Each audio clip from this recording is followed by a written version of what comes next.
Hello everyone, আসসালামু আলাইকুম ওয়া রাহমাতুল্লাহি ওয়া বারাকাতুহু।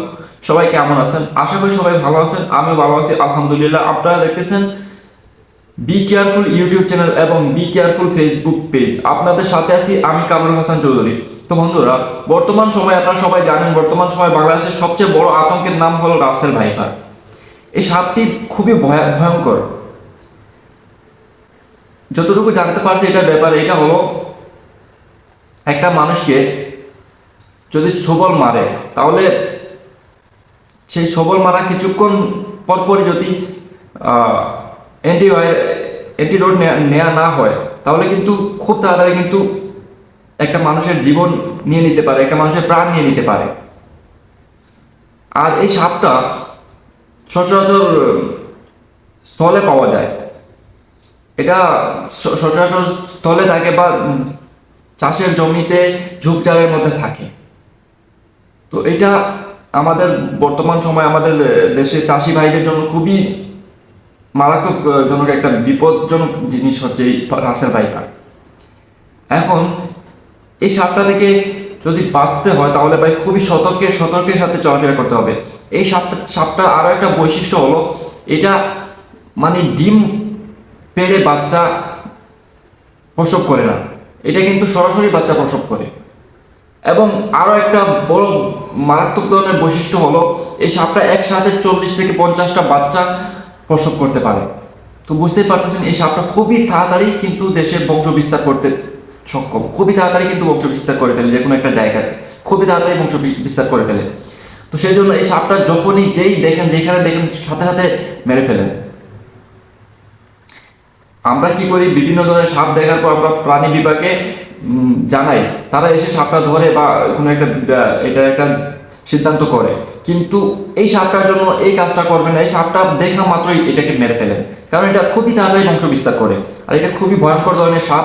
এটার কামড়ে, এটার ছোবলে কিন্তু একটা মানুষ খুব তাড়াতাড়ি, খুবই অল্প সময় কিন্তু প্রাণ হারাতে পারে। তো ভাই, যেহেতু আমার চ্যানেলটা সতর্কমূলক চ্যানেল, বি কেয়ারফুল চ্যানেলের নামটাই বুঝতে পারতেছেন, সাবধানতা নিয়ে চ্যানেলটা খুলেছি, সেই জন্য আমি মানুষকে সাবধান করি। সব সময় সব বিষয়ে সাবধান করাটাই হচ্ছে আমার কাজ। সেই জন্য আমি এই বিষয়টা নিয়েও ভিডিও বানালাম। কারণ এই সাপটা এখন আমি সরাসরি দেখি নাই, কিন্তু যতটুকু শুনেছি বা দেখতেছি ইন্টারনেটে, ফেসবুকে, সেইখান থেকে যতটুকু ধারণা হচ্ছে সেটাই আপনাদেরকে আমি জানাচ্ছি। তো এটা খুবই ভয়ঙ্কর ধরনের সাপ ভাই। এইটা যদি আপনাকে আক্রমণ করে, তাহলে কিন্তু আপনি খুব তাড়াতাড়ি প্রাণ হারাতে পারেন, আপনি বা আপনার আত্মীয় স্বজন ভাই। সেই জন্য আপনার বাড়ির আশপাশে ঝোপঝাড় আছে, সেগুলো আগাছা যেগুলো আছে সবগুলো পরিষ্কার করে নেন, ঝোপঝাড় পরিষ্কার করে রাখেন এবং ব্লিচিং পাউডারের ব্যবহার করেন। তাছাড়া চাষের জমিতে আপনি চাষে যাচ্ছেন, সেইখানে সাবধানতার সাথে কাজ করেন। একটু ঝোপঝাড় হলে একটু আগে থেকে কিছু একটা হাতে লাঠি এরকম কিছু নিয়ে একটু নাড়া দিয়ে দেখেন। তাছাড়া এই সাপটা আরও একটা ভয়ঙ্কর বৈশিষ্ট্য হলো, সাধারণত সাপ যদি মানুষকে দেখে তাহলে কিন্তু সাপ দৌড়ে পালায়, কিন্তু এই সাপটা কিন্তু তেড়ে আসে এবং লাফ দিয়ে ছোবল মেরে দেয় খুবই তাড়াতাড়ি, কিন্তু খুব অল্প সময়ের সাথে পলকের পলক ফেলতে ফেলতে ছোবল মেরে দেয়। খুবই ভয়ঙ্কর ধরনের একটা সাপ ভাই। বর্তমানে এটাই হচ্ছে বাংলাদেশের সবচেয়ে বড় আতঙ্ক। আর এটা কিন্তু ছড়িয়ে পড়তেছে, সময় সময় কিন্তু ছড়িয়ে পড়তেছে। বাংলাদেশের 64 জেলার মধ্যে 25টা জেলায় অলরেডি এই সাপটাকে পাওয়া গেছে। আরও যত সময় যাচ্ছে আরও ছড়িয়ে পড়তেছে।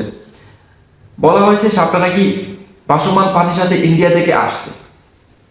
এখন সাপটা ইন্ডিয়া থেকে ভাসমান পানির সাথে আসলো নাকি কোনোভাবে এটাকে বাংলাদেশে পাঠানো হলো, সেটার কোনো তথ্য এখনো পাওয়া যায় নাই। কিন্তু এই সাপটা খুবই ভয়ঙ্কর সাপ। এই সাপটা থেকে বাঁচতে হলে অবশ্যই আপনাদেরকে সাবধানতা অবলম্বন করতে হবে। ঘরের বাইরে আশপাশে ঝোপঝাড় যেখানে আছে, বাড়ির আশপাশে, বাড়ির আঙ্গিনায় ঝোপঝাড় পরিষ্কার করে রাখতে হবে এবং বাড়ির ভিতরে কোনো মানে অন্ধকার জায়গা, বন্ধ জায়গা, সেটাকে আপনি খেয়াল করে রাখতে হবে, পরিষ্কার করে রাখতে হবে। এবং কোথাও 2 দিন 3 দিন থেকে বন্ধ জায়গা, ঘর বাড়ি বা কোনো জায়গাতে 2 দিন 3 দিন থেকে বন্ধ, সেখানে কেউ যায় না, সেই জায়গাতে যাবার আগে একটু সাবধানতা অবলম্বন করতে হবে। প্লাস কোনো একটা জিনিস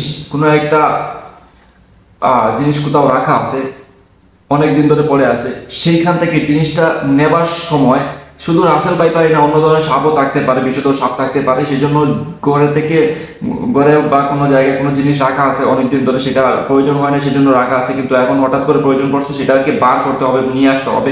সেই জন্য সেটাকে ধুম করে নিয়ে গিয়ে বার করবেন না, সেই জায়গা থেকে সাবধানতা অবলম্বন করবেন এবং সেটাকে আগে নাড়াচাড়া করে দেখবেন, তারপর জিনিসটা বার করবেন। আর ঘরের ছোট ছোট ছোট ছোট ছোট যারা বাচ্চা আছে তাদেরকে একটু সাবধানে রাখবেন।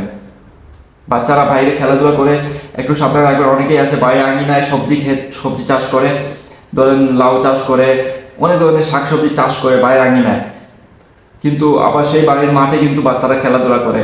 সেই বাড়ির আঙিনায় সবজি চাষগুলো যে করছেন সেইখানে কিন্তু এরকম ধরনের বিষধর সাপ বসে থাকতে পারে। তো সেই জায়গাটা একটু খেয়াল করবেন। সবজি তুলতে যখন যাবেন, সেই সবজি তোলার সময় কিন্তু আপনি সাবধানতা অবলম্বন করবেন। প্লাস বাড়িতে বাচ্চাগুলো খেলাধুলা করতেছে সেই দিকে আপনারা নজর রাখবেন, সে কখন কি করতেছে, কোথায় যাচ্ছে, ঝোপঝাড়ের পাশে যাচ্ছে কি না, সাবধানতা অবলম্বন করতে হবে ভাই। তো সবাইকে অসংখ্য ধন্যবাদ। আমার কাজ ছিল সতর্ক করা, আমি সতর্ক করলাম। আর বাকিটা হচ্ছে আপনাদের উপর। আপনারা যত সতর্ক থাকবেন, যত সাবধান থাকবেন, ততই কিন্তু আপনাদের লাভ। তো সবাই ভালো থাকবেন, সুস্থ থাকবেন। দেখা হবে নেক্সট কোনো ভিডিওতে। সব শুরু থেকে শেষ পর্যন্ত ভিডিওটা দেখার জন্য সবাইকে অসংখ্য ধন্যবাদ। আর সবাই আমার চ্যানেলটা সাবস্ক্রাইব করে নেবেন। আর যদি ফেসবুক পেজ থেকে দেখা থাকেন অবশ্যই পেজটাকে ফলো করে দিবেন। সবাইকে অসংখ্য ধন্যবাদ। আসসালামু আলাইকুম ওয়া রাহমাতুল্লাহি ওয়া বারাকাতুহু।